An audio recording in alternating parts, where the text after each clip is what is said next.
faut que je me rapproche, pardon. Euh, Simplement pour vous dire que je suis vraiment honorée d'être ici avec vous ce matin et de représenter l'IRMC. Donc, je suis Katia Boissevin. Je remercie tout particulièrement Si Mahmoud Ben Ramadan, même s'il n'est pas encore là, mais j'aurai l'occasion de le remercier tout à l'heure personnellement, et Monsieur Elias Jouini d'avoir associé l'Institut à ce très beau colloque de la Tunisie du Marzen à l'État national. Alors, je tiens à dire très brièvement que les collaborations entre Beit El Hekma et l'IRMC sont anciennes, régulières et nombreuses. Puisque tout récemment, nous avons organisé un séminaire pluridisciplinaire sur l'alimentation, que nous avons prévu également un grand colloque international, que j'espère qu'il pourra se tenir. Et puis, par ailleurs, l'ouvrage autour duquel a été pensé ce colloque sur Mzali a été accompagné par Kmar Bendana au sein de l'IRMC et la coédition avec CERES a été réalisé grâce au travail de Selma Hentati, qui est responsable des publications à l'IRMC. Donc, c'est vraiment un très grand honneur d'avoir pu participer à ce morceau, j'ai envie de dire, d'histoire, puisque lorsqu'on se retourne sur l'histoire, c'est également un travail d'histoire et d'historien. Je me réjouis par avance des échanges qui auront lieu pendant ces 2 journées. Malheureusement, je ne pourrai pas rester les 2 journées dans leur totalité, mais je, Selma Hentati sera là, donc je sais que j'aurai des échos par elle, par Kmar, par d'autres collègues. Et je me réjouis également des éclairages variés que les illustres spécialistes de la période apporteront. Donc, je vous remercie à nouveau et je vous souhaite un très beau colloque. Merci beaucoup, Katia. Je voudrais à mon tour remercier l'IRMC et Beit El Hakma d'avoir co-organisé ce colloque, à Beit El Hakma de nous accueillir en plus dans ces murs. Euh, Vous verrez que les murs ont été réhabillés pour l'occasion et je vous invite pendant les pauses à visiter l'exposition qui est à 2 niveaux, hein. Il y a ce que vous voyez dans la salle et puis il y a la galerie autour avec les vitrines. Mais je voudrais avant tout remercier ceux qui m'ont accompagné dans l'organisation de ce colloque et en tout premier lieu avoir un souvenir et un moment ému pour Mounira Chapouto Hermedi, qui a fait partie du comité d'organisation de ce colloque et je vous invite à 1 minute de silence, si vous le voulez bien, en sa mémoire.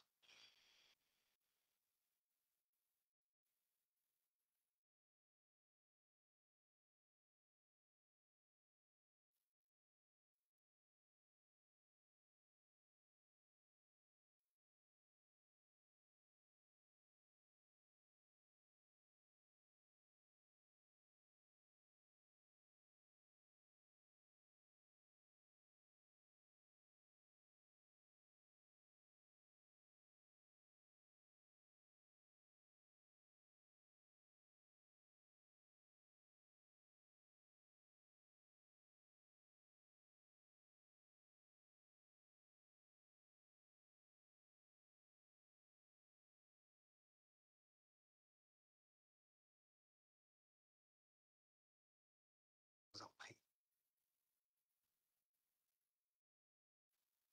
Je voudrais également remercier si Ahmed Ounaï, c'est Mohamed Karrou qui faisait également partie de ce comité d'organisation et évidemment je remercie tous euh, tous ceux tous les collègues, toutes les collègues et tous les collègues qui ont accepté d'intervenir aujourd'hui et que nous aurons le plaisir d'écouter au cours de ces 2 journées.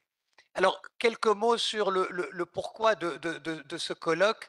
Le point de départ, c'est de se dire qu'entre le 19e siècle des Mamelouks, qu'a si bien décrit si Mohamed Oueldi et qui interviendra tout à l'heure, donc entre ce 19e siècle des Mamelouks et le 20e siècle que nous sommes nombreux ici à avoir connu, il y a eu une première partie du 20e siècle qui a vu à la fois la montée des nationalismes, des revendications modernistes, une effervescence culturelle et intellectuelle liée notamment à la confrontation souvent violente avec d'autres cultures, un début de XXe siècle qui a connu des évolutions sociales et sociétales, avec la formation notamment de nouvelles élites basées sur la base de l'éducation, un peu à la manière de la Troisième République où l'aristocratie a laissé la place à une bourgeoisie corporatiste et fortunée, puis ensuite à ce qu'on a appelé la bourgeoisie de talent.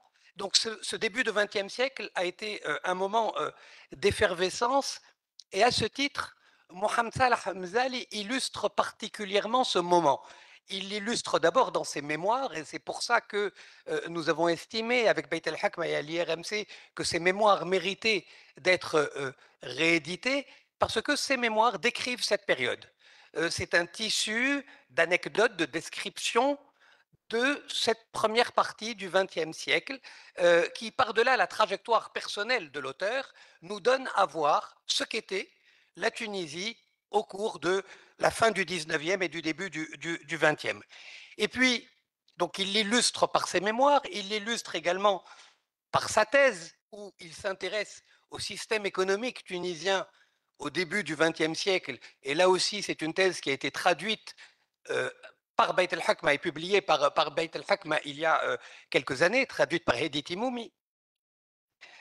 Dans ces publications, comme vous le savez probablement, il y a un grand nombre d'articles qui sont consacrés au personnage du général Khayreddin, donc la connexion avec le 19e siècle, mais il y a également des publications, des travaux qui portent sur l'instant et les traditions. Il a son article sur le calendrier liturgique musulman ou sur les traditions tunisiennes en matière de certaines traditions liées à l'accouchement. Donc, il décrit les traditions de son temps et il se projette en même temps dans l'avenir, donc dans ce qui sera la deuxième partie du XXe siècle, lorsqu'il parle notamment de l'industrie textile en Tunisie.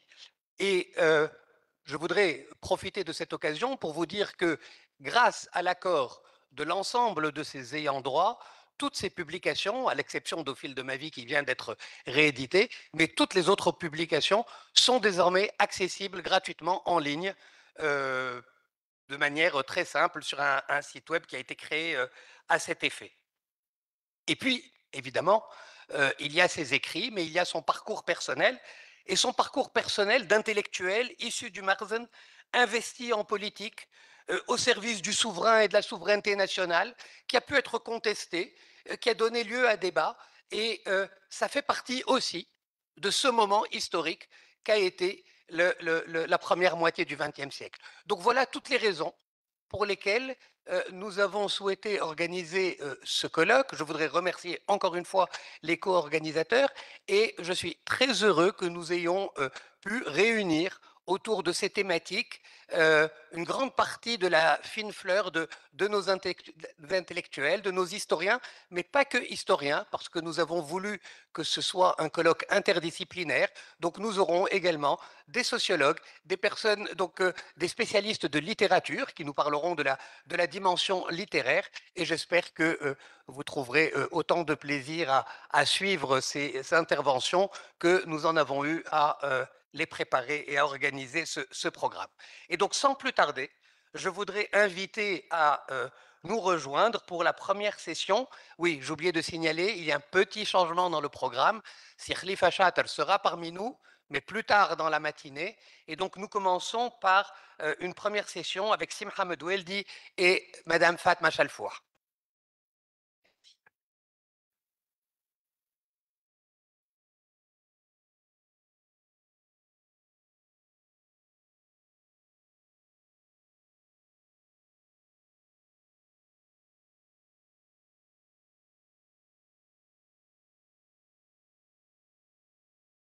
Donc, merci à tous les deux d'être présents. Et donc, juste un petit point d'organisation également. Vous l'avez compris, les éléments d'exposition nous contraignent dans les déplacements. Donc, il faut faire le tour pour pouvoir rejoindre la tribune ou tout à l'heure pour pouvoir se rendre au pause café. Et donc, Sans plus tarder, la parole à Si Mohamed Weldi, qui va nous parler de ce que deviennent les descendants des dignitaires mamelouks au tournant du protectorat. Oui, je tiens à remercier les organisateurs de cette, conférence, c'est Chouine et c'est Kalfo et monsieur Nayes. Je voulais aussi marquer aussi un hommage à au professeur Mounira Chapoter El Madi parce que en fait, c'était quelqu'un qui, faisait attention, aux autres et y compris aux chercheurs tunisiens qui étaient à l'étranger comme moi et qui nous invitaient ici, envers et contre tout, en reconnaissant aussi la diversité de cette recherche. C'était une femme de principe et je me rappelle très bien comment elle interpellait avec fermeté les gens dans la salle, avec une grande fermeté, je dirais. Mais c'est quelqu'un que nous avons tous à l'esprit aujourd'hui. Alors, je vais vous parler du monde des Mamelouks et des dignitaires Mamelouks, qui est une recherche maintenant qui commence un peu à dater dans mon parcours. Aujourd'hui, je travaille davantage sur des esclaves maghrébins en Europe, les derniers en fait, entre le milieu du XVIIIe siècle et les années 1820 à travers des archives espagnoles, italiennes, maltaises, françaises et britanniques, et puis aussi évidemment tunisiennes et marocaines. Mais là, je reviens à ce monde-là, et en commençant, parce que disait mon collègue sur ce monde de l'entre-deux, entre la fin du Marzen du 19e siècle, ou l'état patrimonial bellical en fait, et puis cet état du protectorat. En commençant par une citation, en fait, j'espère que vous voyez tous au-dessus de l'écran, donc j'ai l'honneur de vous exposer que depuis la mort de feu Son Altesse Sadr Bey, le gouvernement n'a plus pensé à m'utiliser dans aucun emploi. Pourtant, nous sommes dans notre famille de père en fils de vieux serviteurs de l'État. C'est par ces mots que le descendant d'un dignitaire du beylik, le Chedli Ben Mustafa Sahb Taba, sollicité en 1892 un poste, ça c'est très important, auprès du Premier ministre de l'époque, sous autorité du protectorat français, le très connu Mohamed Aziz Bouratouf. Et le requérant en question, Chedli Ben Mostafa Sahab Taba, était lui-même le fils d'un très grand mamelouk, enfin d'un grand dignitaire mamelouk, Mostafa Sahab Taba, qui a été un grand dignitaire proche des beys à partir des années 1830, perçu aussi comme une figure de doyen dans la famille beylicale.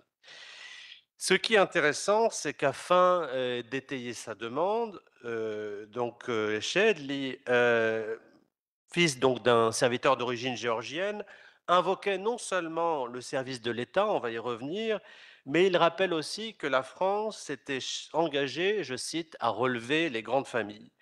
Bon, cette courte requête ne constitue pas un cas à part. En fait, des années 1890 jusqu'aux années 1920, cette demande de restauration d'une dignité familiale fut répétée par d'autres fils et petits-fils de mamelouks d'origine européenne et caucasienne, parfois de statut servile, j'y reviendrai, qui étaient engagés dans les palais des beys de Tunis jusqu'au milieu du 19e siècle. Et je vous renvoie à de nombreux travaux, notamment ma thèse qui est en ligne.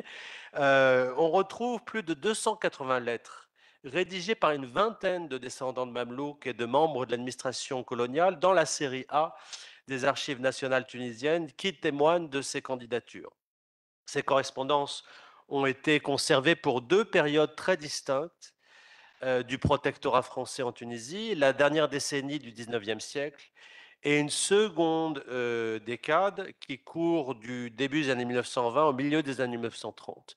Et vous voyez deux périodes très différentes, en fait, une période d'installation du protectorat et une période où il y a une profonde transformation sociale avec l'émergence des partis nationalistes et des mouvements nationalistes qui transforment aussi le rôle de ces vieilles élites citadines. Mais ce type de lettre dans laquelle un mamelouk demande à être recruté dans l'administration locale sous autorité française ne dévoile que l'une des nombreuses stratégies que ces descendants de notables mamelouks ont développées au cours du protectorat. Et le but ici, ce sera d'évoquer ces quatre stratégies. Hein. Ce n'est pas exhaustif, mais la première d'entre elles, c'est le recrutement au sein de l'administration locale tunisienne, qui existait encore, évidemment, comme vous le savez, sous supervision coloniale. La deuxième stratégie, c'est la possibilité du choix du réformisme, puis du nationalisme pour faire face aux autorités coloniales. Et je m'attarderai davantage sur la première stratégie que sur la deuxième. La troisième étant une stratégie un peu plus comment dire, sans véritable action, qui est celle surtout de s'intéresser à ces biens fonciers et à la transmission d'un savoir culturel, en fait, qui est aussi la période, enfin, la question qu'on connaît le moins, en fait. Et puis la dernière, qui est la migration hors de la Tunisie sous protectorat, qui est en fait un cas extrêmement rare sur lequel je reviendrai en conclusion. Bon, à travers ces 4 stratégies, il y a 2 questions qui semblent majeures et qui sont des questions que l'historiographie doit encore traiter. La question, évidemment, la question de la collaboration avec les autorités coloniales et la résistance à l'autorité coloniale. Ces types d'adaptation de familles marzéniennes au protectorat, ce sont soit des volontés d'intégration dans l'administration locale, encore une fois tunisienne, et parfois aussi des volontés d'administration dans les rouages du protectorat. Mais il y a aussi la question de comment, en retour, cette administration absorbe ou bien marginalise ces fils de grande famille, ces enfants d'un ancien régime qui étaient prêts à travailler pour la puissance occupante. Et évidemment qu'il y a des gradients dans ces attitudes de collaboration et de résistance. Évidemment que ces 2 notions restent utiles, en fait. On ne peut pas les écarter, en fait. Elles ont été des grilles d'analyse du politique pour l'époque, pour les acteurs de l'époque. Et elles sont aussi intéressantes parce qu'évidemment, il y a eu des personnages qui ont été soit l'un, soit l'autre. Mais ce qu'on va voir à travers les 4 stratégies marzéniennes, c'est qu'en fait, les gradients sont très importants. Et dans chacune des stratégies, en fait, il y a des parts soit de collaboration importante et quand même de formes de résistance ou de maintien d'une autonomie locale.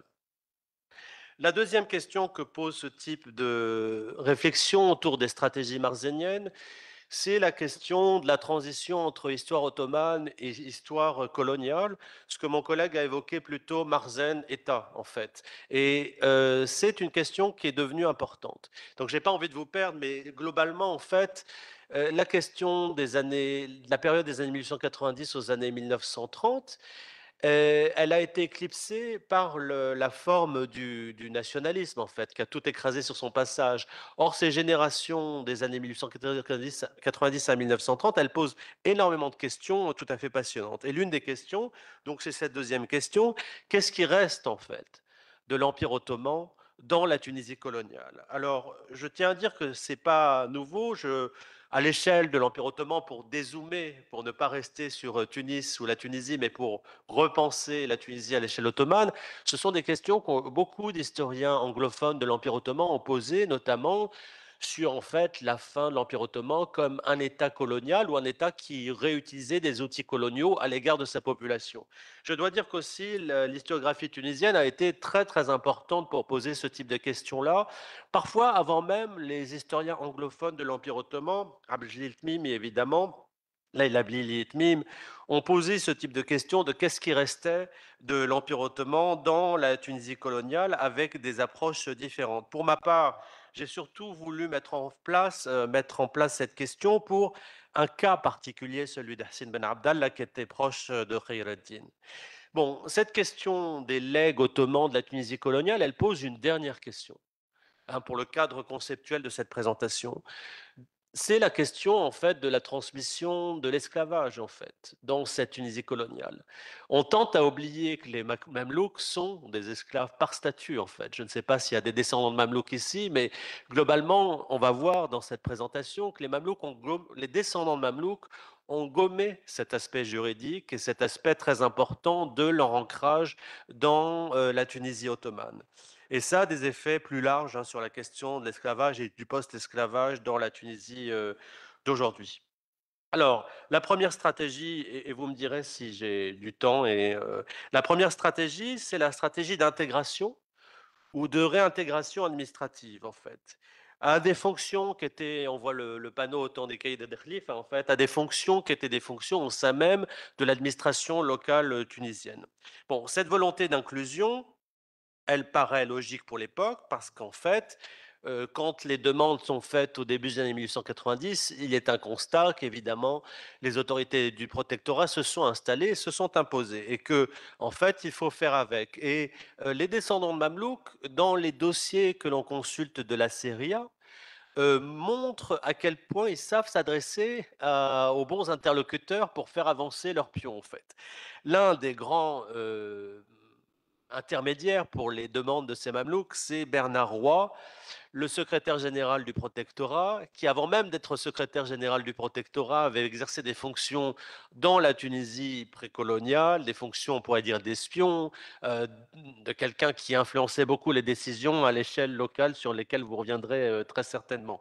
Et ils se sont adressés aussi au commandant de la brigade d'occupation en Tunisie, le général Leclerc, ou bien au directeur de la justice. Donc, en fait, ce qui est intéressant, c'est leur capacité à trouver des médiateurs.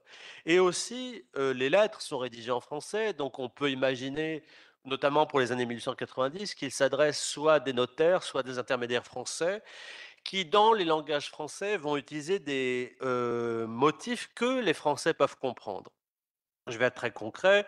Donc en 1890, Mohammed, le fils du général Rachid, un mamelouk très important, se dit heureux de reprendre les anciennes traditions de la famille.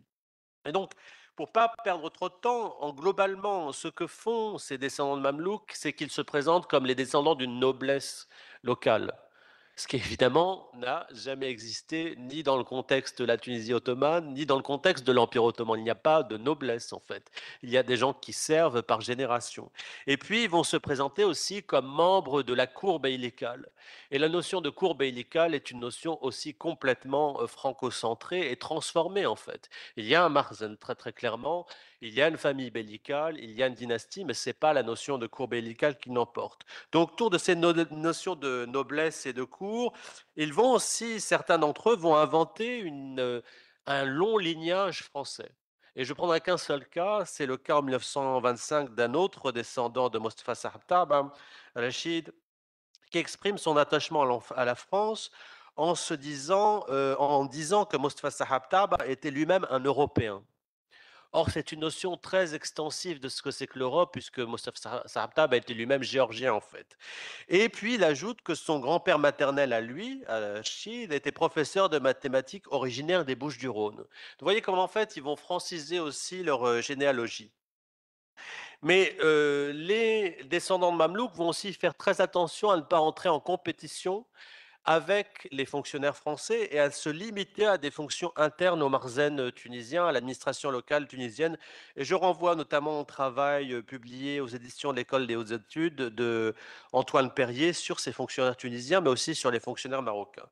Donc leur volonté, c'est de ne jamais aussi se confronter à l'appareil administratif français, de se limiter à des fonctions de caïd, de khalifa, de gouverneur de la Goulette, de membres de l'administration du Beit el-Mal, qui sont toutes Beth el qui sont toutes des institutions précoloniales. Et en ce sens-là, ça ressemble beaucoup, en fait, aux attitudes des ulama dans le travail de Arnold Green sur leur capacité aussi à obéir à l'administration du protectorat et à se maintenir dans des fonctions de prestige. Maintenant, on peut voir aussi leur stratégie de collaboration avec les autorités coloniales comme une stratégie aussi d'autonomie. Parce qu'en fait, demander des fonctions de caïd et de khalifa, c'est obtenir des fonctions d'autonomie locale et obtenir en fait son précaré où on va commander et même dominer en fait des sujets locaux, quitte à tondre la bête et quitte à se nourrir sur la bête en fait. Et ça, c'est très intéressant parce qu'en fait, c'est là où le gradient résistance-colonisation est intéressant à penser. Au sens où, évidemment, ce qu'ils cherchent, c'est un ressource, un pécule, et aussi une volonté d'avoir une forme de domination et distinction sociale. Mais aussi, ils maintiennent des pratiques administratives. En gros, ils maintiennent la notion de service, de khedma, en fait, qui était très importante pour le 18e, 19e siècle et sur laquelle d'autres historiens de la Tunisie ottomane ont travaillé. Ils maintiennent aussi une autre notion, j'essaie d'aller vite pour tenir dans les temps, ils maintiennent aussi une autre réforme qui est la réforme des années 1860, du début des années 1860. Les descendants de Mamelouks pensent que de droit, ils ont accès aux fonctions de l'État. Or, ce n'est pas du tout une chose très ancienne, c'est une chose qui date des années 1860 en fait. Avant les années 1860, les descendants de Mamelouks, les fils de Mamelouks et petits-fils de Mamelouks ne font pas partie du corps des Mamelouks par définition en fait. Ce sont des esclaves acquis sur les marchés il est hors de question qu'en fait le statut servile soit transmis à des descendants de Mamelouks. Ça va contre évidemment les normes musulmanes. Mais à partir de 1860, quand en fait l'accès au marché des esclaves dans le centre de l'Empire ottoman n'est plus possible, pour diverses raisons que je pourrais expliquer, à ce moment-là, le Marzen met en avant les descendants mamelouks comme pouvant occuper le corps des mamelouks. Et en fait, les descendants mamelouks vont rester dans cette fiction-là, en fait. Ils vont rester dans cette invention de la tradition, dans cette tradition qui a été inventée dans les années 1860. Et l'autre point aussi qui est important, c'est qu'en fait, il se réfère aux années 1860 parce que c'est le contexte évidemment de la Constitution et qui est important. Ah ben j'ai encore 10 minutes, donc je me pressais pour pas grand-chose. Donc, si vous voulez, c'est à la fois évidemment une attitude de collaboration avec les autorités coloniales, mais c'est une volonté aussi de maintenir son précaré, une volonté aussi de maintenir des pratiques administratives du second 19e siècle, qui était cette période des réformes. Le, le point qui est important, c'est que tout en conservant ces pratiques administratives, dans l'ensemble de leur candidature, et ça ne vous étonnera pas, ils ne vont jamais se présenter comme des descendants d'esclaves. Moi qui ne pratique pas les élites tunisiennes issues des rangs mamelouks, je ne sais pas comment ils se pensent, mais globalement, dans ces correspondances-là, en fait, il vaut mieux ne pas faire référence à ce passé-là. Pas simplement par stigmate social, mais parce que aussi les autorités françaises, depuis les années 1880-90, ont adopté le langage de l'abolition de l'esclavage. Ce n'est pas que les autorités françaises étaient elles-mêmes pro-abolition, bienvenue, mais c'était aussi parce qu'en fait, elles étaient, depuis les années 1860, très hostiles aux élites mamelouques. C'est rappelé par le livre de Jean Gagnage, les autorités françaises, consulaires, ont voulu la peau de la constitution tunisienne, c'est très connu ici, hein, et ont voulu aussi la peau des élites mamelouques qui défendaient pour partie cette constitution.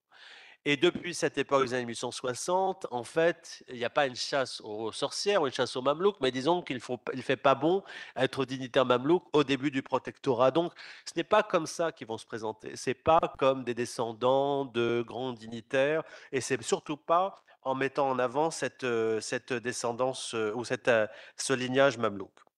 Alors, est-ce que leurs stratégies ont été couronnées de succès? En fait, très peu, parce que très peu de ceux qui ont candidaté dans les dossiers de la série A ont obtenu une fonction, en fait. Alors, je vais maintenir un suspense, il y aura quelques succès par la suite, mais disons qu'en fait, qu'est-ce qui est à l'origine de leur échec? D'abord, c'est la question des difficultés financières. Dans les pétitions que ces descendants de Mamelouks adressent aux autorités coloniales, ils vont dire: nous avons besoin d'un poste parce que nous ne pouvons plus subvenir aux besoins de notre immense famille. Alors ça, c'est à double tranchant en fait. Si vous connaissez les pétitions d'Ancien Régime, ça marche parce qu'il faut faire pitié en fait. Mais dans une institution comme l'État moderne, en fait, ça va susciter des soupçons. C'est-à-dire, pourquoi ne savent-ils pas gérer leurs biens? Et en fait, vous savez, c'est toute l'histoire des Beys et de la famille des Beys qui n'ont pas de biens pour nourrir l'ensemble de leur famille. Ça suscite une distance très très importante. Il y a aussi le problème des compétences, en fait, et l'éducation de ces descendants de Mamelouks. Dans les premières demandes, dans les années 1890, très peu d'entre eux connaissent le français. Ils ont, certes, pour beaucoup d'entre eux, des formes d'enseignement dans les COTEB, dans certaines institutions qui ont été formées à partir des années 1870, mais leur niveau de français est très très limité. Et là aussi, en tant qu'intermédiaire, c'est pas sur eux que l'on va miser. L'autre raison du rejet de leur candidature, c'est que certains ont maintenu un lien avec Istanbul. Et ça, dans les années 1890, c'est aussi très très mal perçu par les autorités françaises qui ne veulent pas de lien juridique avec Istanbul, qui ferait qu'évidemment, il y aurait des revendications stambouliotes et ottomanes sur Tunis. L'autre point, c'est la réputation même des parents de ces Mamelouks. L'un des descendants de Mustafa Khaznadar, Mohamed El-Monji, était évidemment écarté pour partie parce que, évidemment, encore dans les années 1880-90, la réputation du Khaznadar est très, très, très, comment dire les choses, pas mauvaise en fait, hein, et du coup, il ne faut pas le mettre en avant dans des fonctions d'administration locale. Et enfin, l'autre point qui sera mis en avant pour écarter certaines de ces figures, c'est la moralité et les enquêtes de morale, l'idée d'une débauche parmi certains de ces candidats. Mais en fait, un autre historien, Stenir Qadoumi, a montré qu'en fait, 11 fils de Mamelouk et petits-fils de Mamelouk avaient été quand même nommés caïds et lieutenants de caïds entre 1860 et 1937. Je vais aller plus vite en évoquant les autres stratégies qui pouvaient être mises en avant.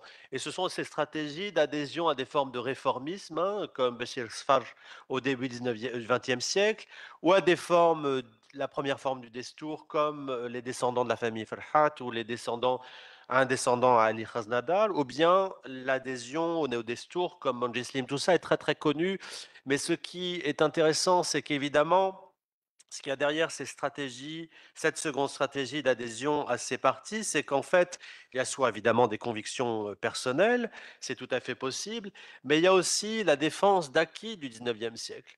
Vous le savez, je ne vais pas le répéter, mais ce qui a animé en fait les cercles réformistes, puis surtout les cercles nationalistes, c'était l'idée de reprendre le cours constitutionnel interrompu en 1864 et l'idée que les Français l'avaient eux-mêmes interrompu.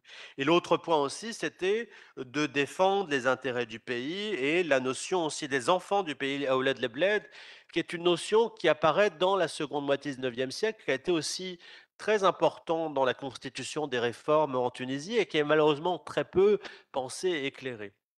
Mais leur stratégie se nourrit aussi de stratégies soit individuelles, de convictions individuelles, c'est-à-dire l'idée qu'en fait, ils croient à ces idées, mais aussi le fait que l'administration du protectorat les bloque dans leur ascension. Ça aussi, c'est un point très, très important. Et aussi des stratégies familiales. Au sein même des mêmes familles, les descendants occupent des fonctions très différentes, soit de proximité avec l'autorité coloniale, ou soit d'inscription dans une forme réformiste ou nationaliste. Alors, hors du cas des descendants de Mamelouk, le cas de la famille de Bouhaj est très très intéressant parce qu'en fait, ils sont liés au Mamelouk Hussein Ben Abdallah, notamment par l'héritage matériel. Et l'un d'entre eux, Ali Bashhamba, parce qu'il a été marié à une des descendantes de Hussein, une des filles que Hussein avait éduquées, est une de ces figures réformistes. Mais parmi ces figures-là, je vais assez vite, Khalil Bouhaj a lui été premier vizir du gouvernement tunisien entre 1926 et 1932. L'autre stratégie, qui est très importante, et celle qu'on connaît le moins, et celle qui a été éclairée par Henri de Montetti dans un rapport qui est important, qui est impressionniste, un tout petit peu impressionniste, mais qui est un des rares rapports sur ce qu'on appelle ces vieilles familles tunisiennes, dans leur confrontation aux nouvelles zéniths des années 1930. C'est l'idée qu'en fait, le foncier et la gestion du foncier est une des stratégies patrimoniales qui a été mise en avant. Et Montetti avance un cas spécifique, c'est le cas de la famille, pardon, de la famille Slim, où en fait, dans les descendants, certains vont s'occuper de la gestion foncière et d'autres vont être dans des fonctions administratives. Et puis on peut étendre cette pensée de Montetti à la question patrimoniale et culturelle avec cet ouvrage sur la destinée du général Othman, qui a été un des proches de Salah Hamzali notamment. Et là aussi, c'est ce sur quoi travaille Monsieur Beneni, en fait. Retrouver aussi ces formes de legs culturels depuis la fin du 19e siècle, au temps du protectorat, qui ont signifié aussi une forme d'attitude par rapport aux autorités du protectorat, mais non pas non plus une forme, évidemment, de confrontation à l'égard de ce protectorat. Le dernier cas est le cas de la fuite de la Tunisie coloniale. C'est un cas très très rare, en fait. Surtout, ce sont surtout les Mamelouks d'origine circassienne proche de Khayreddin, donc Hassin, et puis Rostom qui sont partis. Dans leur sillage, en fait, les descendants de Khayreddin eux-mêmes ont eu une éducation en dehors de Tunis, dans l'Istanbul du dernier sultan Abdelhamid II. Et l'un d'entre eux, le dernier, Mohamed Taher, a été une figure aussi importante de ces figures qui ont ensuite exercé des fonctions au ministère de la Justice et plus avant encore, et vous retrouverez leur destinée dans l'ouvrage de Andreas Tulgar Zanetti. Pour tenir le temps, je conclurai simplement sur le fait, encore une fois, que méthodologiquement, figures de Mamelouks et de descendants de Mamelouks, mais on peut étendre ça à toutes les figures de descendants de familles marzaniennes qui gravitaient autour des Beys, sont des cas tests extrêmement intéressants pour penser à nouveau frais les liens entre résistance et collaboration et l'importance de ces notions encore aujourd'hui, mais aussi la complexité de ces notions quand elles sont pensées dans une histoire sociale. Il ne s'agit pas de amoindrir le fait moral, mais il s'agit de le penser dans ces stratégies sociales. L'autre point important, c'est ce qui a été transmis par cette culture marzénienne et ce qui a été aussi évacué. Et j'ai insisté sur ce qui a été évacué, notamment les origines serviles de ces familles, en fait, qui est à penser dans un long passé de l'esclavage de la Tunisie.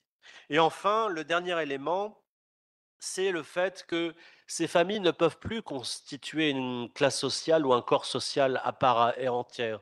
En fait, sortant des palais et sortant même du corps des Mamelouks, leur destinée sociale se fragmente et diverge.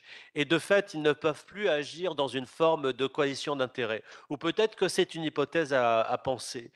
En quel sens, jusqu'aux années 20 et 1930, et je finirai par une question, il y a eu une conscience d'élite de ces familles marzéniennes. Est-ce qu'il y en a même encore aujourd'hui?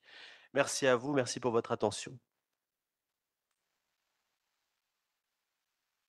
Merci beaucoup, Si Mohamed, pour ce timing parfait et pour cette présentation passionnante.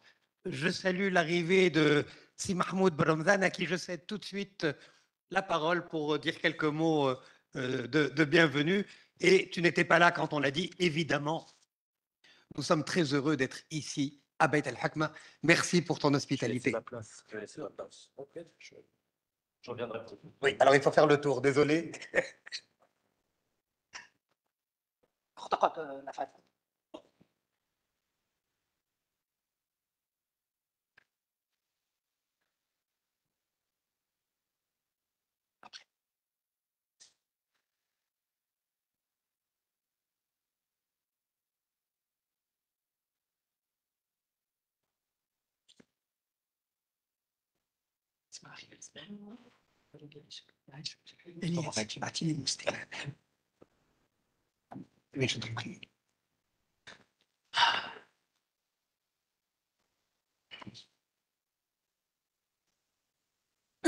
Mesdames et messieurs, chers amis, je voudrais tout d'abord vous présenter mes excuses pour ce retard, vraiment, vraiment indépendant de ma volonté.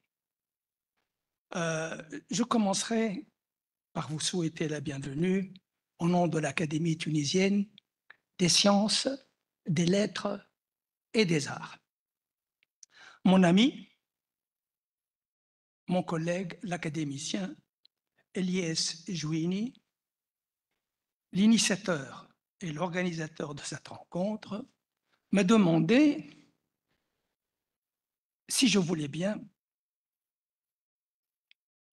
ouvrir et clôturer ce colloque.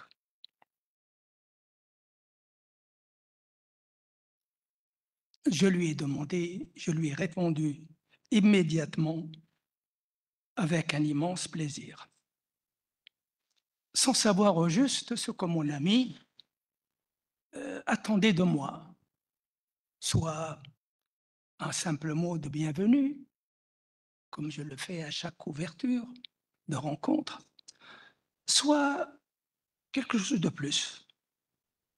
Je me suis fié au programme et j'ai vu que mon ami m'a donné 30 minutes.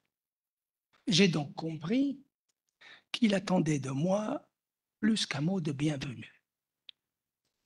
Alors, bien sûr, j'ai été très profondément touché par ce geste et qu'en même temps qu'il me fait honneur, il m'oblige à un peu plus de travail. Ce que je voudrais commencer par faire, ce qu'il ne peut pas faire, c'est la présentation de l'organisateur de cette rencontre, Eliès Jouini.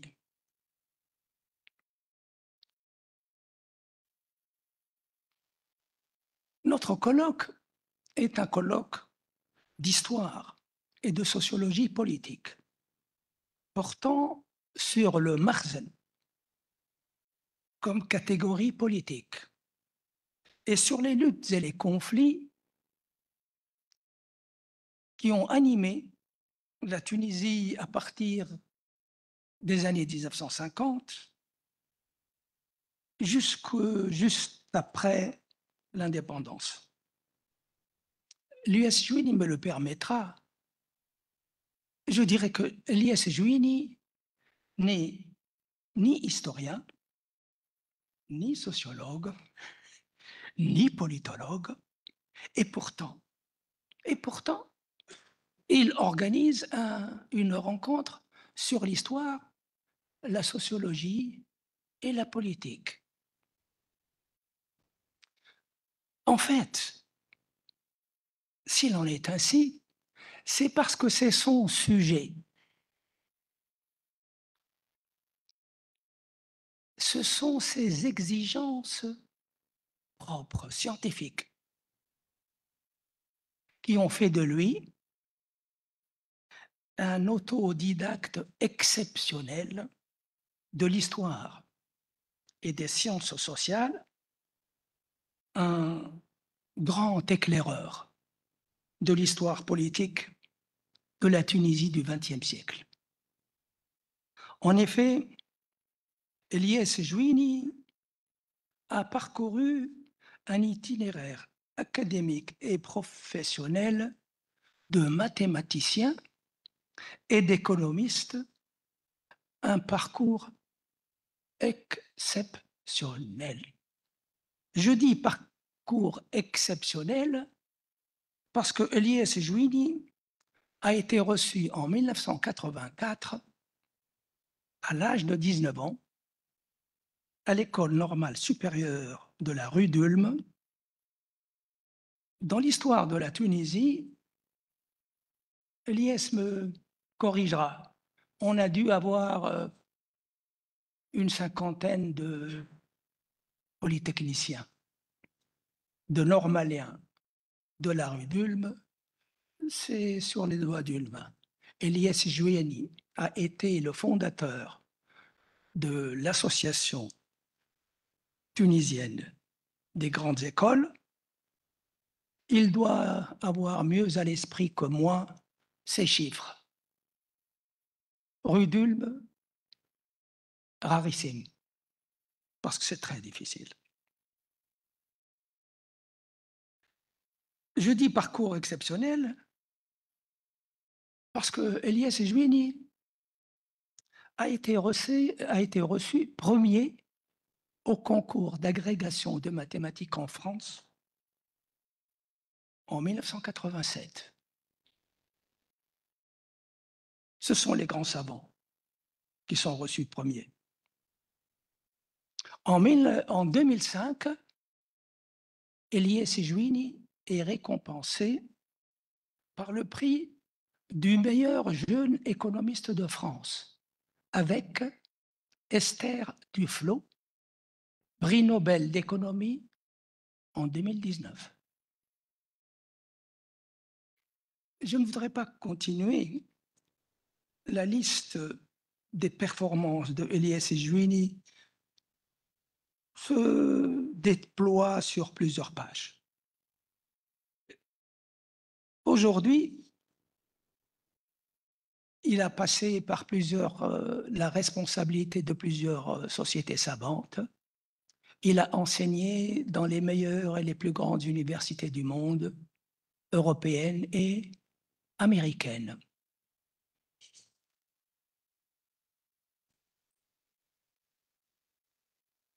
Le temps qu'il me faudra pour présenter tout son itinéraire professionnel et scientifique prendra beaucoup de temps. Si Eliès Jouini, de scientifique, se met à l'histoire, c'est, je crois, parce qu'il devait rééditer l'œuvre de Mohamed Salah Hamzali, dont il est le petit-neveu, et en faire une brève présentation. Je crois que c'était ça l'objet de son travail de début. Peu à peu, sa curiosité et ses exigences scientifiques l'amènent à élargir sans cesse sa focale.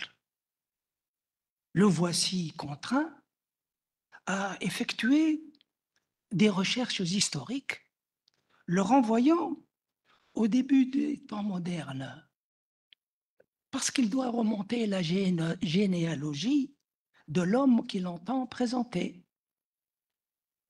L'homme auquel il s'intéresse devient un sujet historique. Ce n'est plus un être, un homme, c'est un sujet d'histoire. C'est certes un homme d'exception, Mohamed Salah Hamzali, par sa formation, par son œuvre intellectuelle, par ses qualités humaines, par son œuvre politique, par son engagement.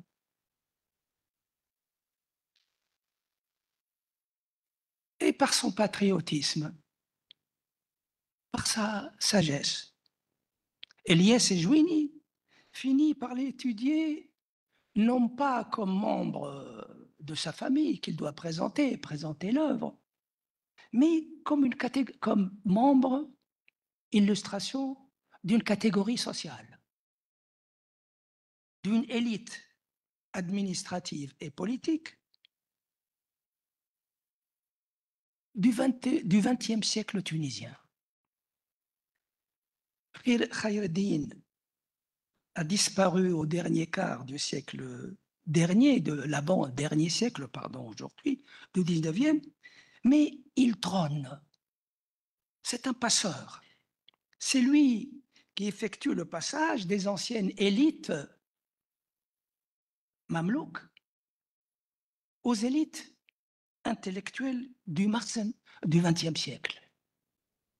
Les élites mamelouks se tarissent sous l'effet de l'abolition de l'esclavage depuis Ahmed Bey et de la fin de la course imposée par les puissances européennes au début du XIXe siècle.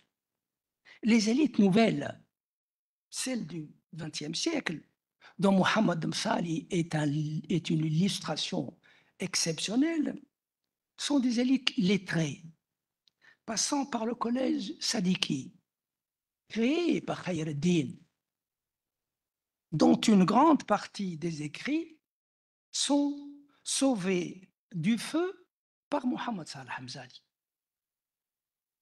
Mohamed Msali n'est donc pas un objet d'étude isolé. Il est un sujet, membre d'une catégorie sociale dirigeante moderne, certes, mais lié, recruté par les premiers dirigeants, qui seront les derniers historiquement, de la dynastie husseynite. À travers Elias Ejouini, à travers ce travail qu'il engage, Elias Ejouini fait œuvre de micro-sociologie historique, celle de la Tunisie du XXe siècle. Son étude d'un cas, c'est une étude de micro-sociologie des liens familiaux qui relient les Mzali, les Saqqa, les Bourguiba, les Nouaïra, les Facha et toute l'élite politique et intellectuelle de la Tunisie du XXe siècle. Il montre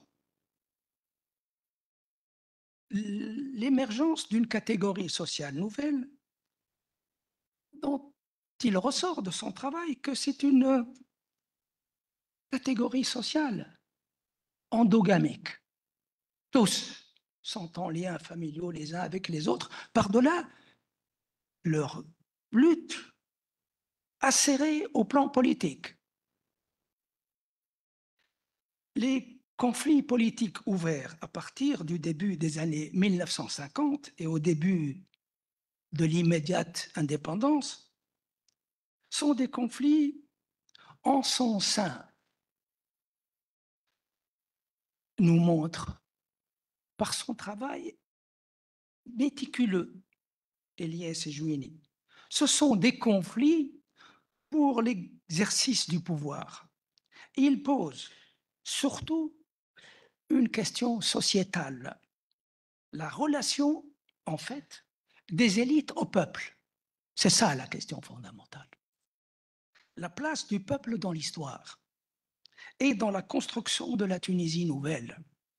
La radicalité ou non du changement historique qu'ouvre l'indépendance. Ce conflit est un conflit au sein du Marzen, des élites lettrées, entre néo-destouriens et administrateurs lettrés, souvent patriotes, mais isolés, éloignés du peuple. Elias Jouini, vous disais-je dans ma présentation, est un mathématicien, un économiste de très grand talent, formé aux meilleures écoles du monde et sorti parmi les premiers de ces écoles. Il est devenu un autodidacte, historien, microsociologue, éclairant les luttes de pouvoir au sein des élites. Il éclaire et interpelle pour nous un moment crucial, douloureux de notre histoire. Sa quête n'est pas terminée. Il compte sur nous, sur vous.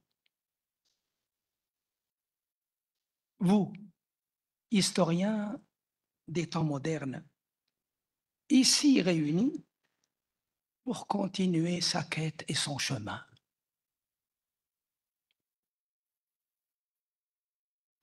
Notre académie est honorée par votre présence et par vos contributions. Ce moment est pour nous, Académie tunisienne des sciences, des lettres et des arts, un moment exceptionnel. Puissent vos débats penser nos plaies et porter plus haut la compréhension de notre histoire. J'ajouterai un petit mot. Apprendre de la distance comme l'a fait Elias et qui nous permet de mieux comprendre notre passé, de transcender des divergences qui pourraient apparaître au début comme des divergences personnelles. Apprendre de la distance. Ne serait-il pas également opportun et pertinent d'essayer de comprendre pourquoi la lutte pour le pouvoir vers l'indépendance en Tunisie s'est réalisée au sein des élites lettrées, les unes attachées au peuple, les autres davantage au bey, mais patriotes. Donc pourquoi cette bataille s'est livrée en Tunisie entre élites lettrées? Et pourquoi, par comparaison, entre les élites lettrées, mais qui s'est achevée par les défaites historiques et définitives du Marzen, alors que, au Maroc, elle s'est achevée par la victoire depuis 70 ans, sans discontinuité, du Marzen. Et du Marzen, pas forcément toujours lettré. Et pourquoi, en Algérie, elle s'est réalisée entre les combattants, les détenteurs d'armes? Puis-je, et serait-il correct, entre les fellagas?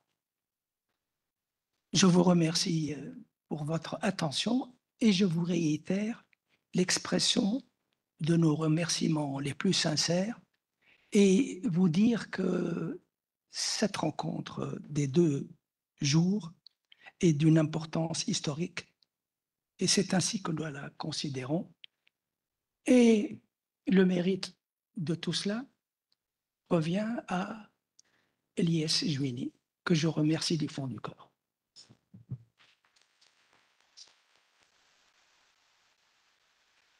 Merci beaucoup, Si Mahmoud, pour ces propos beaucoup trop élogieux à mon égard, mais très bien vus en ce qui concerne le sujet du colloque, et je vous en remercie.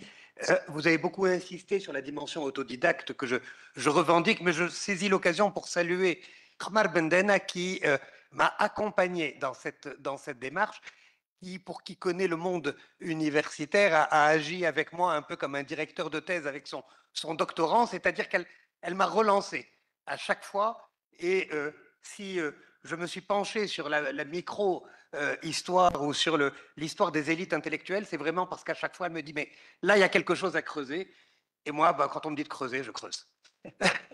Merci beaucoup encore une fois, Mahmoud. Et donc, juste parce que la question m'a été posée tout à l'heure, ce qu'on a prévu, c'est des séances de questions à la fin de chaque demi-journée. Donc là, on va écouter le professeur Fatma Chalfour et après, on aura un moment d'échange sur les différentes interventions de ce début de matinée. Donc, sans tarder, la Fatma, je vous passe la parole. Vous avez besoin de... Oui, pardon.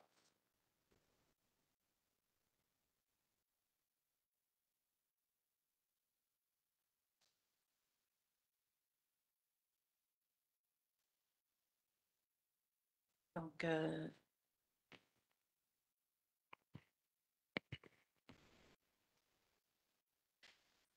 merci, Monsieur le Président. Je remercie également les organisateurs des conférences de Beit al-Hikma ainsi que les autres partenaires scientifiques de m'avoir permis de participer à ce colloque et particulièrement Elias Jouini. Je leur en suis doublement reconnaissante. Donc, ma communication intitulée, ça sera en langue arabe, الموظفون السامون في الإدارة التونسية وعلاقات القرابة العائلية بين الارتقاء والإقصاء 1881-1956.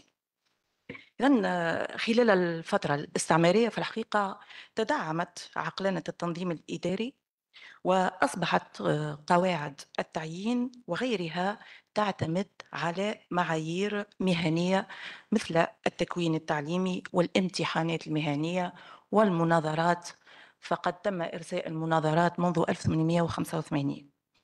وكذلك هناك احترام سلم التراتبية الإدارية.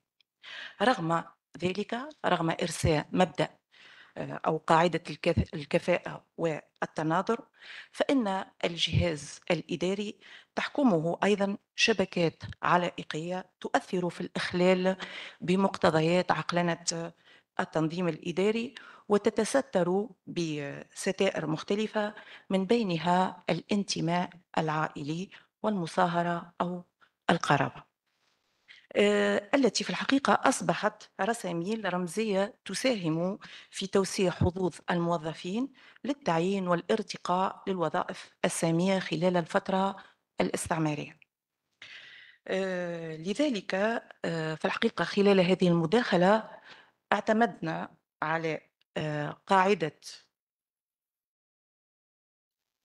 بيانات إذن تتكون من 250 موظف حسب ما يبرز في الشاشة من أجل تنسيب استنتاجاتنا ومنحها قيمة إحصائية على قاعدة ما توفر لنا من معطيات تكون أحيانا محدودة وبمثابة العينات. بالخصوص هذه العينات ستكون ضمن الإدارة المركزية التونسية خلال الفترة الاستعمارية، ونقر منذ البداية أنها ليست محصلات نهائية في انتظار أن تبرز أرشيفات أخرى في هذا السياق. وقد نظرنا في أرشيفات مختلفة بتونس، الأرشيف الوطني، أرشيف تاريخ تونس المعاصر، أرشيف وزارة الخارجية الفرنسية بفرنسا، أرشيف الإقامة العامة بنونت، أرشيف محفل الشرق الكبير والمحفل الكبير الفرنسي وغيره. كما اعتمدنا على أرشيفات عائلية وشهادات شفوية.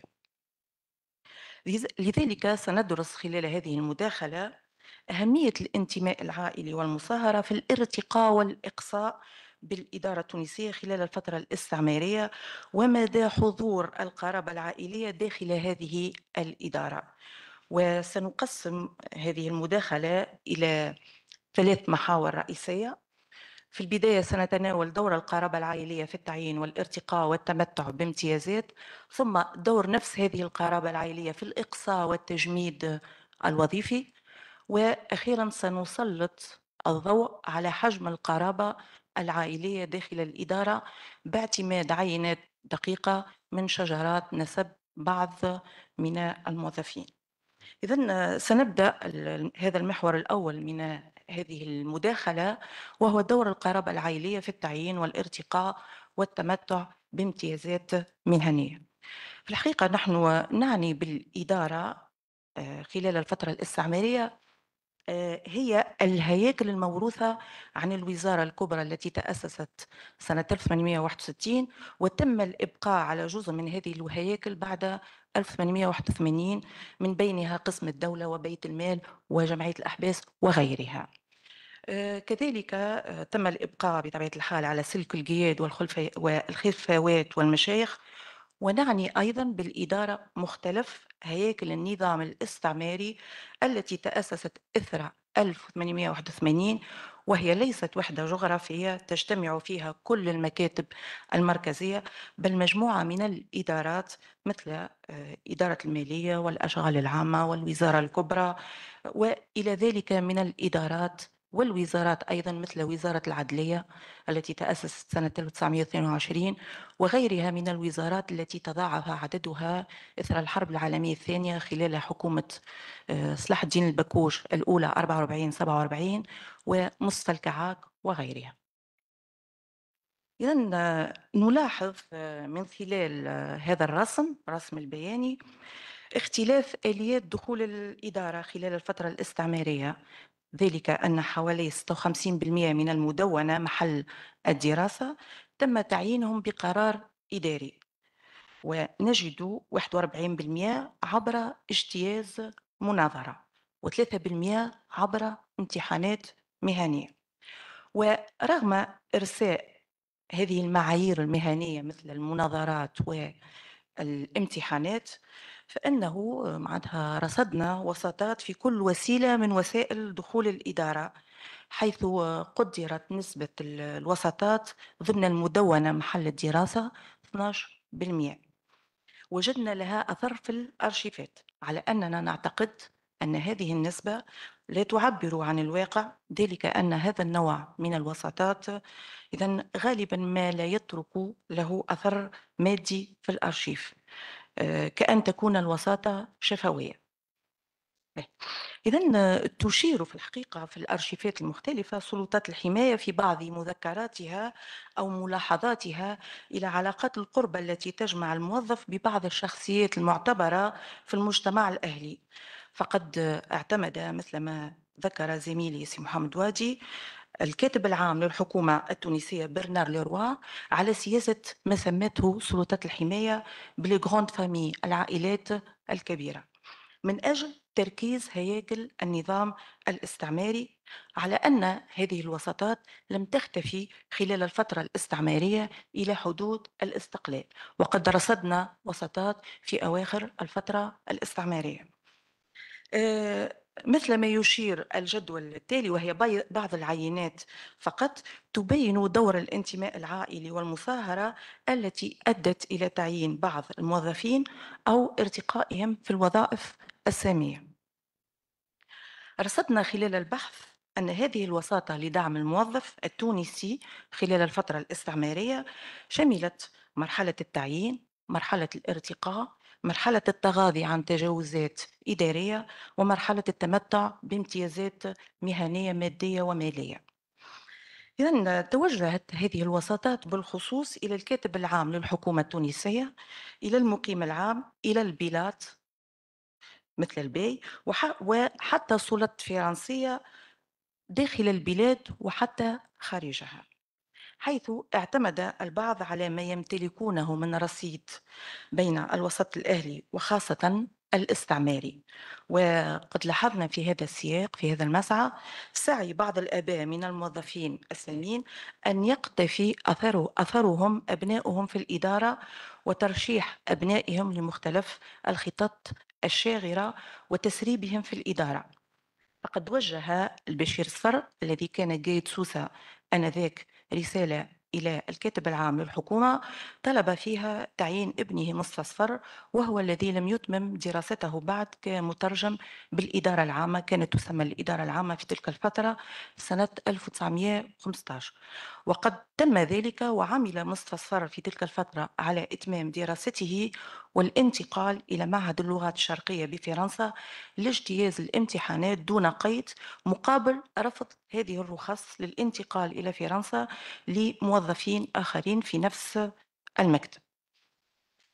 وكان البعض من الموظفين يعتمد على رصيده العائلي وتبجيل سلطات الحماية لهذا الرصيد، مثل ما فعل محمد زروق في رسالة وجهها إلى الكاتب العام للحكومة التونسية يذكره بعلاقة أو بعراقة عائلته، وقد استدل على ذلك بدور عمه القائد عبد الرحمن زروق في إخضاع سكان القيروان عند دخول القوات الفرنسية إلى البلاد التونسية، وذلك عندما طلب رفع مظلمة تراجع أجره إثر نقلته من وظيفة التدريس بإدارة التعليم العمومي إلى إدارة الفلاح.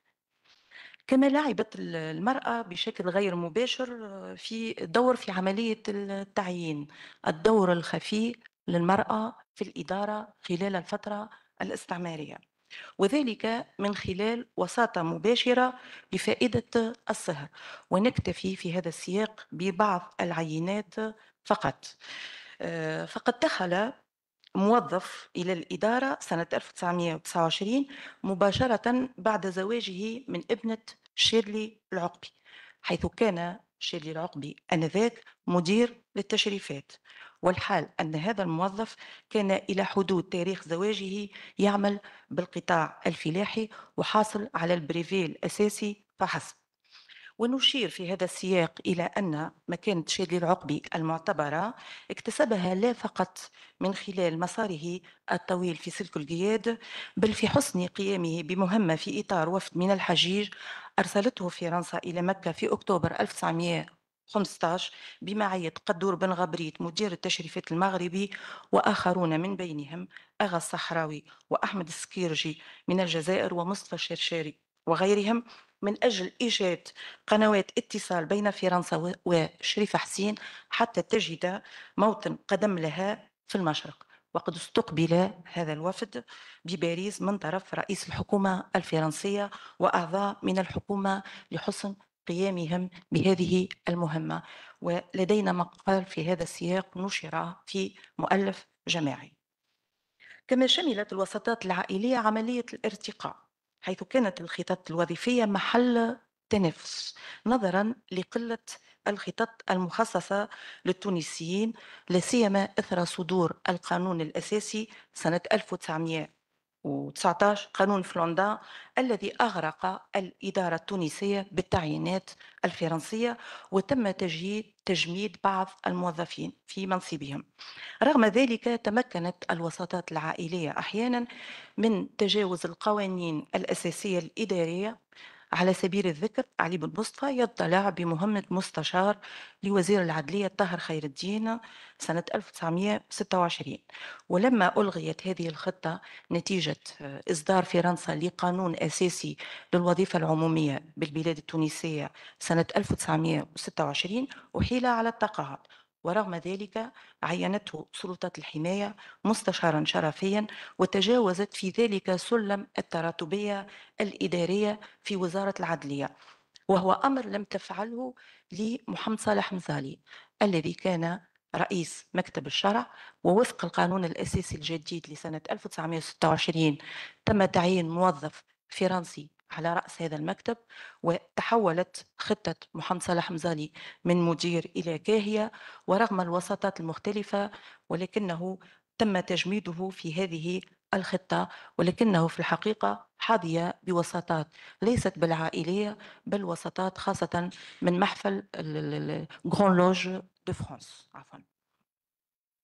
إذن بالنسبة لعينة علي بن مصطفى، إذن قام خلال تعيينه في هذه الخطة التي وقع إحداثها من أجله، إذن تم تعويض وزير العدلية عند المرض أو الغياب، لأن إحالة علي بن مصطفى على التقاعد ستخفض من مداخيله. وكانت هذه الوساطة استجابة لطلب شخصي من الحبيب بي، وقد تبعنا هذه الخطة تم إلغائها بمجرد وفاة علي بن مصطفى فيما بعد.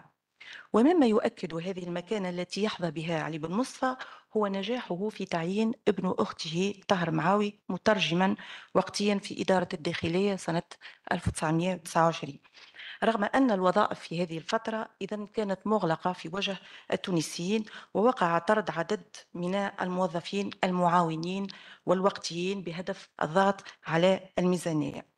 إذن كذلك تجاوزت الوساطات حدود الإيالة، إذن فقد حظي صدق زمرلي من وساطات بفضل وساطة من صهره علوة تمزالي، وذلك إثر عزله من إدارة التشريفات في ماي 43 إثر خلع المنصف به، وتم إعادته إلى الإدارة، وعين مستشار مع وزير العدل الجديد الحبيب الجلولي في حكومة الطيب البكوش الأولى.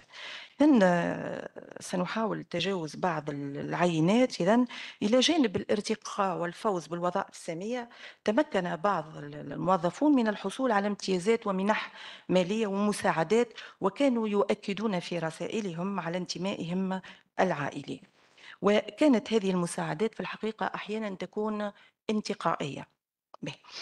إذن إلى جانب دور الوساطات العائلية والانتماء العائلي والمصاهرة في الارتقاء، ساهمت القرابة العائلية أيضا في الإقصاء والتجميد وحتى الطرد من الوظيفة، حيث سلكت سلطات الحماية سياسة متصلبة تجاه موظف سامي لا يملك رأس مال اجتماعي وعائلة بين ظفرين مرموقة عندما يقوم بتجاوز إداري، على عكس تجاوزات يقوم بها موظف ينتمي إلى ما يسميه برنر لوروا وغيره، إذن العائلات الكبيرة، حيث كان كهيئة الكاتب العام للحكومة التونسية في خلاف مستمر مع محمد الجنيدي، وقد استغل هذا الموظف إذن تجاوز مهني بسيط للضغط عليه وحمله على الاستقالة، وهو أمر لم تقم به مع موظف تنصل كليا من ديونه الكبيرة وتعلقت به قضايا متعددة،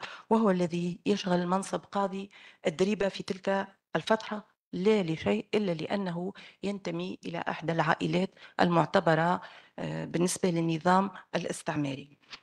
كذلك يبرز التصلب أيضا في قضية محمد علي المورالي متفقد المدارس القرآنية منذ 1899 بسبب شكاية وجهت له من طرف موظف زميله الذي اتهمه بالعنف، ودون التحقيق في ذلك تم طرده وسجنه. إذن كما ساهمت العائلات أو العلاقات المتوترة خارج الإدارة والتنافس بين العائلات في إقصاء الموظف وعرقلة مساره المهني، مثل التنافس بين عائلة البكوش وعائلة البحري، فقد أصر موظف من عائلة البكوش عند خروجه إلى عطلة سنوية على تعيين الأقل أقدمية من المترجمين بالقسم على رأس المكتب، متجاهلا عبد الستار البحري وكان أقدم المترجمين.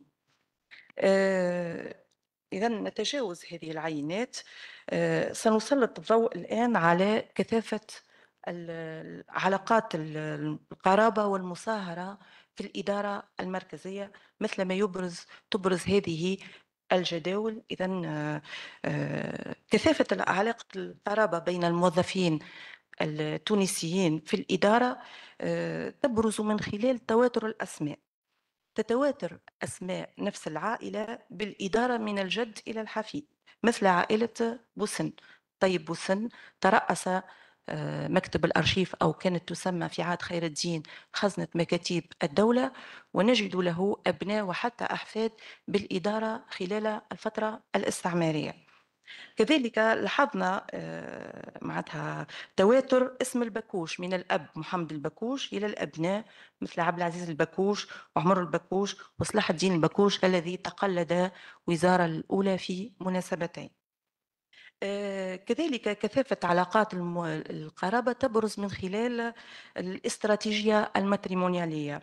لاحظنا السعي بعض العائلات المخزنية مثل عائلة البكوش وغيرها إلى الانفتاح على عائلات متعددة ومختلفة الأصول.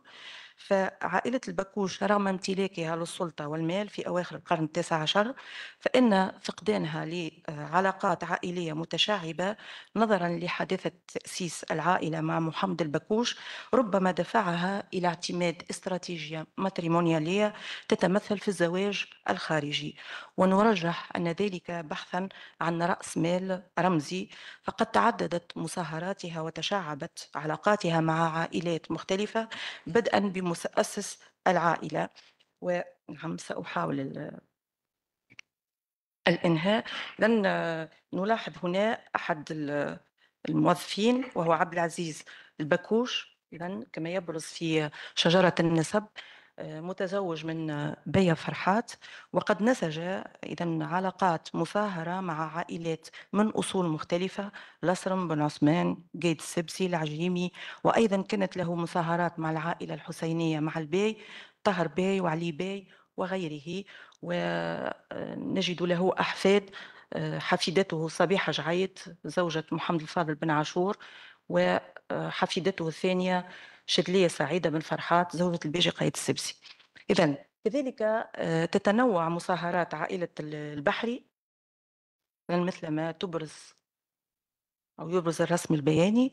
فقد تزوج الأب محمد البحري من عائلة الزواري، وتزوج أبناؤه من عائلات مثل غيلب والعروسي والبكوش وبوحاجب، وبدوره ربط الابن عبد الستار البحري مصاهرات مع عائلات مختلفة مثل عائلة شلبي وبن عبد الله وبوسن وعطية. محمد عطية هو مدير المدرسة الصديقية منذ سنة 1944 إلى حدود 1956، والزنيدي إذن زوجة عبد العزيز الزنيدي أحد المهندسين، وبن مامي وغيره. وبالتالي توافقت الاستراتيجيات الاستعمارية مع الاستراتيجيات الماتريمونيالية للموظفين التونسيين، خاصة الأفاقيين الذين ارتبطوا بعائلات أغلبها بلدية بين الظفرين، وقد مكنتهم هذه الزيجات من الاندماج في النسيج الاجتماعي للحاضرة، حيث فهموا بصفة مبكرة أن الكفاءة وحدها لا تكفي للارتقاء، بل أن حراكهم الاجتماعي والإداري رهين اندماجهم في شبكة علاقات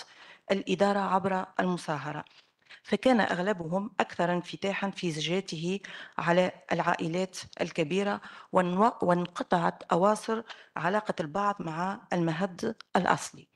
ونخلص إلى أهمية القرابة الدموية في ارتقاء الموظفين التونسيين، وقد مثل ذلك عنصر استقرار للإدارة، ويسر في البداية تركيز هيكل النظام الاستعماري من خلال استغلالها لرساميل عائلات الموظفين أو تفضيل أحدها ومحاباة الآخر حسب وضع الموظف وعائلته في النسيج الاجتماعي، ولكنها تبقى ممارسات استثنائية يلجأ إليها النظام الاستعماري. فمعايير المستوى التعليمي والكفاءة كمعايير مهنية ضرورية للترشح للوظيفة، ونؤكد على ذلك لتقديم مطلب للشغل للدخول إلى الوظيفة العمومية، مثلما امتلك محمد صالح مزاري الكفاءة لدخول الإدارة. وشكرا.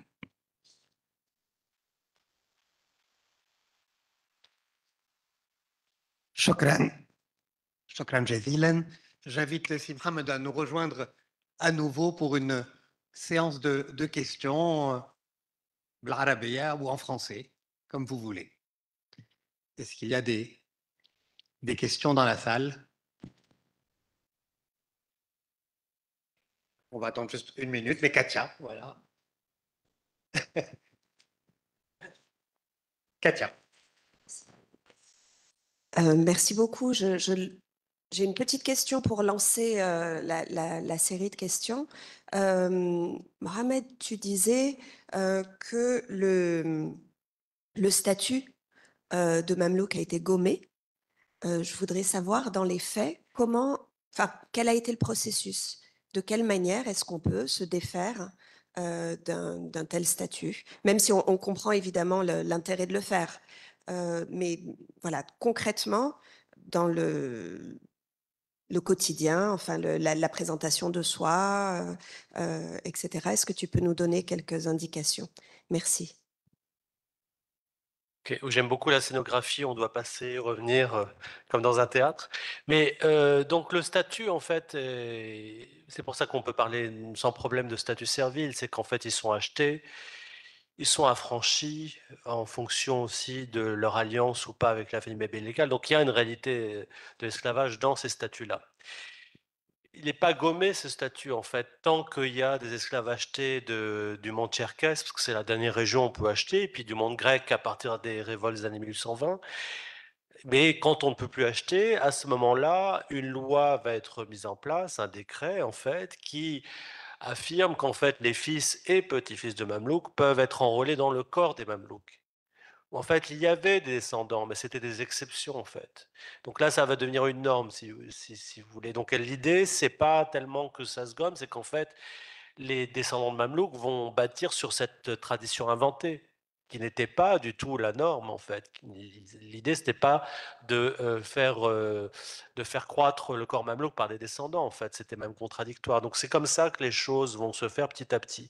Mais de toute façon, et pour finir sur cette réponse, de toute façon, dès les années 1850, en fait, la figure même du fonctionnaire apparaît comme une figure aussi dans les registres et dans les archives. Et elle efface déjà la figure du Mamelouk. Il y a un article de Dror Zevi qui s'appelle Cool and Becoming Cooler. Cool en turc-ottoman, c'est justement le statut du serviteur du sultan. Et en fait, il montre très bien que dès les années 1130, 1150, la figure du fonctionnaire a éclipsé la figure de l'esclave serviteur, si bien qu'en fait, les abolitions peuvent être fondées sur des textes, mais elles sont fondées sur toutes des pratiques, en fait, qui fait qu'on a moins besoin de ce type de figure du serviteur mamelouk. Voilà.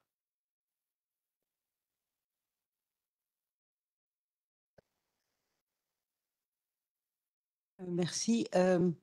Une question pour toi. Alors, tu as énuméré des stratégies, mais tu n'as pas parlé de stratégie matrimoniale. Est-ce qu'il y en a et comment on les voit? C'est pour lier pour une question سؤال فاطمة. قلت فما معناها دور خفي للمرأة وفي الجدول نتاعك شفت امرأة واحدة اللي هي زوجة المقيم العام مانسخون. علاش تقول خفي وكيفاش لقيتهم في الوثائق الدور هذا الخفي كيفاش أنا قريته في الوثائق. Oui, brièvement pour laisser la place à ma collègue. En fait, ce travail sur les descendants mamelouks, c'est un travail qui est post-thèse, qui était un hommage finalement à Daniel Rivet, mon ancien directeur, qui a ensuite été retravaillé. Mais c'est vrai que je ne me suis pas du tout intéressé aux stratégies matrimoniales, que Leila Blil y avait pour partie couvert en fait dans ces groupes-là et autour des princesses. Donc je laisse la parole à ma collègue. شكرا. في الحقيقة من خلال الرسائل التي يوجهها الموظف إلى الكاتب العام أو للمقيم العام لطلب ترقيته، إذن تبرز بعض الملاحظات الجانبية في هذه الرسائل، من أن هناك وساطة من أخت هذا الموظف لزوجة المقيم العام وليست في الرسالة الأساسية. لذلك في الحقيقة في البداية لم نكن نعي بدور هذه الملاحظات الجانبية في بداية بحثنا، ثم لاحظنا أن هذه الملاحظة الجانبية معناتها تعطينا فكرة عن الوساطة. هذا الموظف كانت له وساطة من طرف أخته لأنها كانت صديقة زوجة المقيم العام منصورون سنة 1933. وشكرا.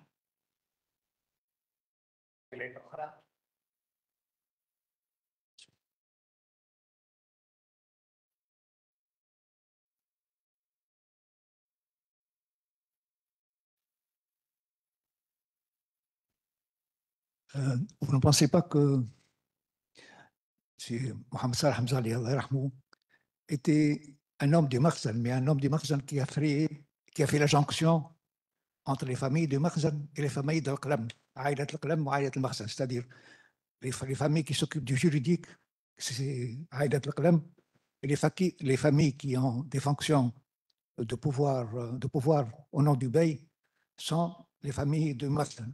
Je pense que si Mohamed Salah Hamzali a fait la jonction entre les deux, il a beaucoup plus, même quand il a été ministre et Premier ministre, il était beaucoup plus à partir de son assise sociale, puisqu'il a été longtemps très proche, même quand il n'a pas été président, il a été très proche de l'association Jamia al-Khayriya. C'est cette assise sociale et de son savoir, et non pas à partir de son appartenance au Makhzan qu'il a pris le pouvoir. Je vous remercie. Merci beaucoup pour votre intervention, parce que c'est exactement l'objet de mon exposé tout à l'heure, où je montre à la fois la connexion avec le Makhzan et le fait qu'il rénove l'exercice en s'appuyant plutôt sur son éducation et sa culture. Merci.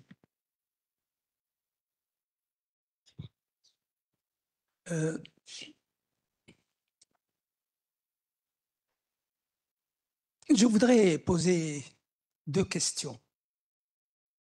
La première a trait à l'Algérie et au Maroc. Ces catégories sociales qui émergent en Tunisie, ces élites makhzen administratives, lettrées, comment ça se passe en Algérie et au Maroc? Deuxièmement, quelle est la manière dont s'exerce le pouvoir par les beys à partir de la rupture avec les Mamelouks? Parce que les Mamelouks ont exercé le pouvoir, allez, de manière terrible à la deuxième moitié du 19e, Sadr Bey. Quand ils disparaissent, avec certainement la venue du protectorat en 1881, la nature du pouvoir exercé par le bey, les élites sont beaucoup moins corrompues. Est-ce seulement le fait colonial qui fait qu'il en est ainsi, ou est-ce aussi la nature des nouvelles élites qui change tout à la fois la nature de l'exercice corrompu ou pas et le type de pouvoir exercé par le bey?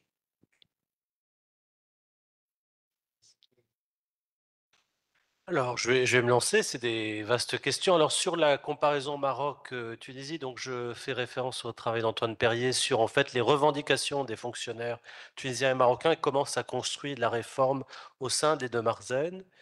Alors, l'énigme marocaine qui fait que finalement le Makhzen a triomphé sur les nationalistes. Bon, beaucoup ont travaillé sur ça. Suzanne Miller, je pense, Gilson Miller et Pierre Vermeuren aussi ont mis en avant le fait que la monarchie s'est davantage appuyée sur les couches paysannes, sur l'armée, et était beaucoup plus proche finalement des autorités françaises, ce qui fait qu'il y a une différence entre la dynastie husseynide finissante et la monarchie. Bon, pour l'Algérie, on dit très souvent qu'en fait les années 1830 ont été fatales aux élites lettrées, leur disparition, leur fuite aussi, la violence exercée à leur encontre, le type de colonisation évidemment beaucoup plus frontal qui ne permet pas la mise en place d'une administration locale, enfin le maintien d'une administration locale fait qu'il y a une grande différence. Pour ce qui est en fait votre interprétation d'une élite moins corrompue avec le protectorat, c'est aussi un récit de la modernisation tunisienne, en effet, par la scolarité, par l'administration. Mais moi, je pense qu'en fait, ce sont 2 modèles de pouvoir, en fait. L'un patrimonial, où finalement, le pouvoir s'exerce autour de la maisonnée des beys, par confiscation des biens, par répression, par ce que vous appelez corruption, mais qui est aussi une forme en fait d'administration des biens de l'époque. Et or, effectivement, le protectorat ne permet plus cette gestion patrimoniale. Parce que le protectorat, c'est toute l'idée d'extraire les ressources pour soi, pas pour les bails en fait. Donc, et c'est une autre forme de corruption finalement. Et du coup, s'il n'y a plus gestion patrimoniale, en fait, on arrive effectivement à des demandes économiques de la part des anciens du Marzen qui demandent finalement eux aussi à extraire des ressources sous l'autorité du protectorat. Donc, moi, je ne pense pas qu'il y a une amélioration morale. Je pense qu'il y a une gestion différente des ressources. Mais ça, on pourra en discuter si vous voulez. أي ملاحظة فقط الاختلاف بالنسبة للمغرب والبلاد التونسية. في الحقيقة فرنسا عندما قامت بفرض معاهدة الحماية وجدت إدارة حديثة، لدينا التراتبية في المكاتب، لدينا توقيت إداري، لدينا معناتها موظفين لديهم خبرة إدارية، ولكن في حالة فوضى. فماذا فعلت فرنسا؟ قامت بنقل هذه الإدارة من باردو إلى دار البي، وقامت معناتها تجميع هذه في المكتب الواحد نجد السيادة الفرنسية والسيادة التونسية، نجد موظف فرنسي وموظف تونسي، وهذا موجود في داخل كل إدارة، خاصة بالنسبة للوزارة الأولى خاصة والكتابة العامة للحكومة وإدارة المالية. بالنسبة للمغرب، المغرب لم يشهد عملية التحديث قبل الاستعمار الفرنسي، حيث كان المخزن أو يقوم بتسيير الشؤون الإدارية بشكل تقليدي، حتى أنه لا توجد مكاتب. الوزراء في وزراء الملك في تلك الفترة كانوا يجلسون القرفصاء في شكل دائرة. إذن ماذا فعلت فرنسا؟ تركت هذا المخزن في مكانه الجغرافي إذن، وقامت بتأسيس إدارة موازية بعيدة حتى جغرافيا عن هذا المخزن، وقامت بتعيين ممثلين لها، الكاتب العام للمخزن وكاتب العام للحكومة للحماية، وهم معناتها الممثلين لسلطات الحماية بمقر الملك، مقر المخزن. ولكن معناتها بالنسبة للمقارنة ما بين النظام الحماية بالبلاد التونسية والمغرب الأقصى، في الحقيقة لا يوجد اختلاف كبير قانوني، لأنه اتفاقية معناتها الحماية بالمغرب الأقصى هي دمج ما بين معاهدة الحماية واتفاقية المرسى، حتى أن الديباجة هي نفسها بالنسبة لاتفاقية الحماية بالمغرب الأقصى. شكرا. Non, une question plus derrière, après.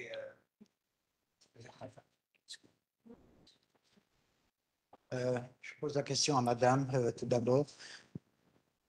Je pense que vous êtes d'accord, enfin, pour dire que ce phénomène des avantages de la parenté dans des recrutements et des priorités est international, est humain. Je pense enfin qu'il est répandu un peu partout. Mais est-ce que vous avez constaté une spécificité tunisienne dans la chose, du fait que la structure sociale de l'élite politique, enfin des gouvernants de Tunis, surtout au XIXe siècle, formait une sorte de couche presque close, presque, oui, souvent, enfin, un peu à l'écart de la majorité de la population.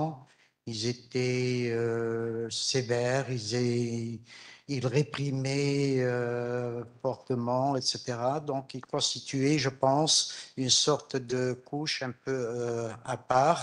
Et peut-être qu'ils ont gardé ce lien entre soi, même plus tard, sous le colonialisme et après, à l'époque de Bourguiba, surtout. في الحقيقة أنا سلطت الضوء على زاوية فقط من الإدارة، ولدي دراسة في هذا السياق، كتاب صدر بكلية العلوم الإنسانية والاجتماعية اسمه الإدارة والموظفون السامون التونسيون خلال الفترة الاستعمارية. في الحقيقة هناك معايير عقلنة، معايير موضوعية لتعيين الموظفين خلال الفترة الاستعمارية بإرساء المناظرات وغيرها. وبالنسبة لهذه العائلات حقيقة لماذا إذن وجدت لها مكان بالإدارة بعد 1881؟ من ناحية هناك عدد معتبر من الموظفين من الكتبة قبل 81 تم الإبقاء عليهم بعد 81، ومن ناحية أخرى أن هذه العائلات هي التي استثمرت أولا في التعليم، المدرسة الصديقية خاصة وحتى جامعة الزيتونة. ثم النسبة الثانية في الاستثمار في المجال التعليمي هي منطقة الساحل التونسي. إذن وبالتالي إلى حدود 56 سنجد أن حصة هامة من هؤلاء من الموظفين تنتمي إلى العائلات، هذه العائلات بالحاضرة. ثم في مرحلة ثانية نجد منطقة الساحل، ثم لدينا بداية من الثلاثينات والأربعينات أصبحنا نجد موظفين من مناطق مختلفة من البلاد التونسية. وبالتالي هنا الفيصل هو التعليم. معناتها أنا موافقة أنه هذه الوساطات هي موجودة في كل الإدارات بالعالم حتى بفرنسا، وحاولنا القيام بمقارنة ولكن لا يتسع الوقت بالنسبة لهذه المداخلة لذكر ذلك. شكرا. Merci. Le professeur Kassab. Je vous remercie.